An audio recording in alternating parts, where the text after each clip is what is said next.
Back in 2018, me and my girlfriend Emma quit our jobs to travel the world. And one incredible year later, it all came to an end. We knew that the adjustment back into life at home would be a tough one. But nobody could have predicted what happened next. Coronavirus. The coronavirus is the biggest threat this country has faced for decades. You must stay at home.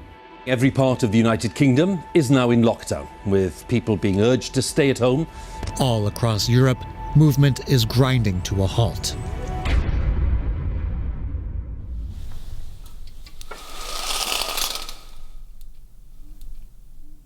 Holy shit.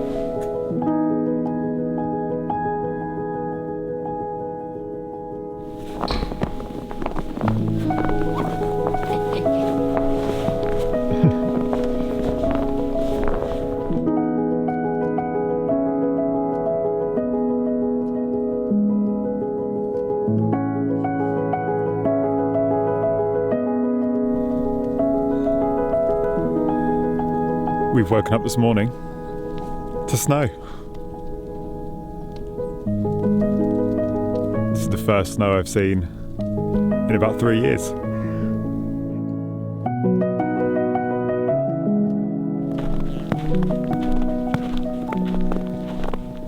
The past year has been a very strange time, not just for us, but for the whole world. And throughout all the breaking news and the lockdowns, I decided to carry on filming to document everything from our point of view. There was plenty of highs, but a lot of lows too. And our story starts back in 2019, when we landed back home after a whole year of full-time travel. When we stepped off the plane from Bangkok, technically we were back home, but it didn't feel like that. I remember walking through the streets of my hometown for the first time and seeing that whilst nothing had changed, it felt more unfamiliar than ever. At the time, it felt like a reverse culture shock, and I really struggled with finding any kind of motivation. There were some nice things though. It was great to see our families again, and there was even a brand new member for us to meet.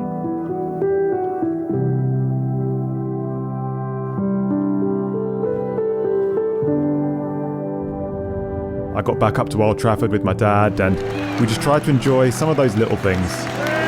The things that just aren't the same anywhere else.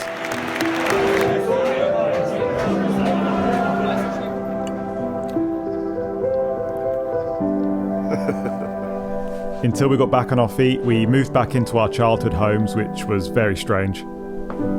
Being back in our childhood bedrooms, surrounded by all of the memories that we had accumulated over the years. Suddenly, everything just felt very cluttered.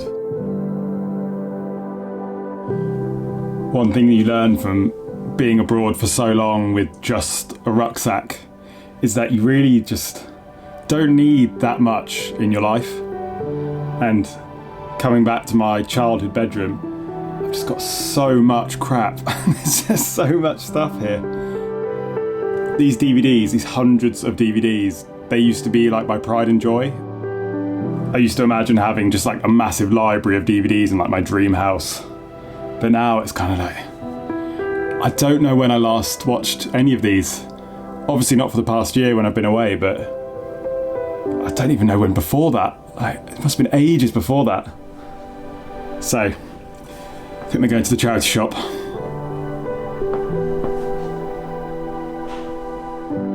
When the summer came around, I tried to get myself into some freelance video work, which wasn't a whole lot of fun. But one thing was very clear. We needed change. And fast.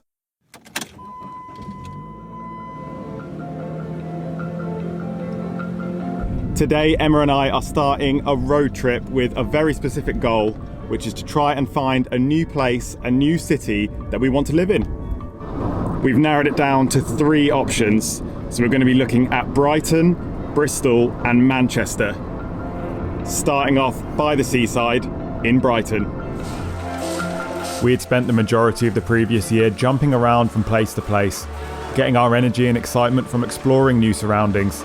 So why not try a bit of that back home? I worked out that I haven't actually been to Brighton in about 10 years. So I remember the pier, I remember the beach, but I'm excited to see it again because it's been way too long. When did you last come here? Exactly a year ago. Brighton is a cool town, but maybe a bit too cool. I love being by the sea, but for me, it's a great place to visit and maybe not to live. Seagull attack. We are on the road again, on our way to city number 2, which is Bristol. Now, this is a place that I've never actually been to before. I think, Emma, you've been there once before? On a night out. Doesn't count. One night out. So, it's going to be interesting to see a brand new place. I've heard a lot of good things about it. And everything we were told turned out to be true. Bristol is a great city with a really great vibe. It's definitely not a requirement for us, but street art does seem to be following us around in all the neighbourhoods that we look at, which is quite cool. As this was our first proper visit, we also made time for a bit of sightseeing. Just got our first views of what we came here to see. That's the Clifton Suspension Bridge. And it looks amazing.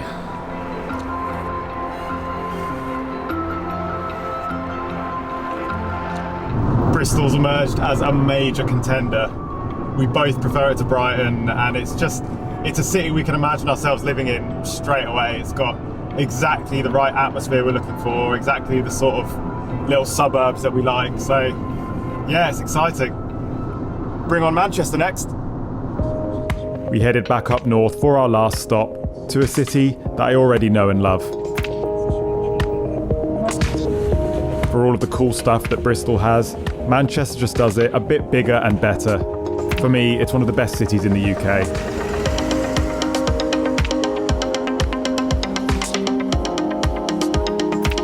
I'll be honest, when I was filming this footage, I was planning on making a video about our new start in a new city. But ultimately, at that time, nothing felt exactly right.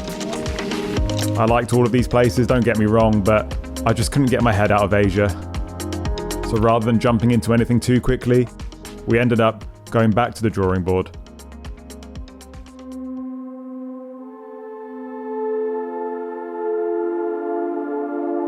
Summer ended and the leaves started to fall. Autumn has always been one of my favourite times of year.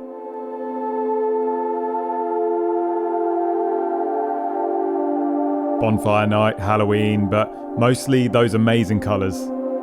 For me, it's the most photogenic season. And whilst we didn't move away, there were still a few big shifts around that time. We helped my mum move out of my childhood home, which was a very surreal day. We also came very close to taking on a working holiday visa in New Zealand. We had all the forms filled out, but once again, it just didn't feel right, so we bailed out at the last minute. I still hadn't shaken off those feelings of homesickness at home, and really, I was struggling to see myself anywhere but back in Asia. I just couldn't move on mentally, which obviously made things quite difficult.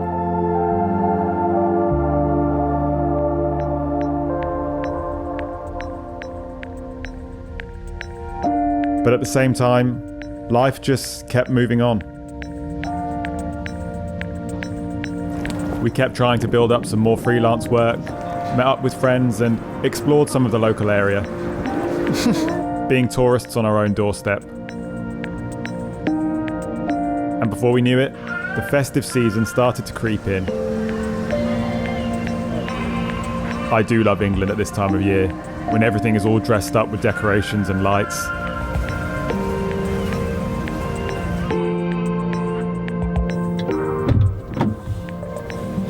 It's getting colder. People do go quite mad with Christmas decorations around here, but one of the more strange places all over the UK that really goes Christmas crazy are garden centres. It's like a Christmas grotto.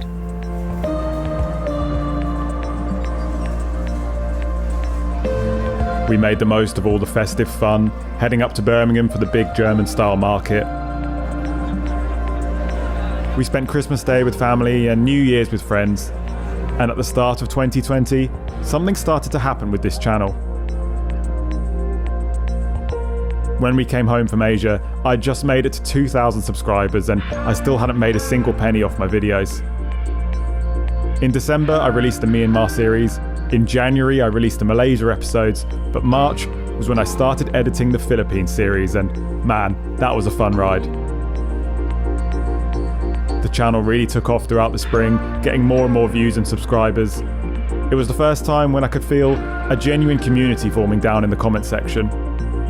Before that, I'd been struggling with finding the motivation to edit my hard drives full of footage, so that was a really great lift, just at the right time.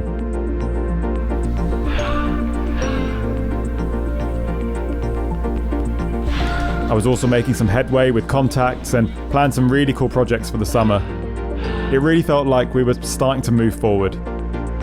All the while, in the background, we first heard about a mysterious virus that all seemed very far away. On the 15th of March, we were heading into London to celebrate my birthday when, all of a sudden, everything stopped.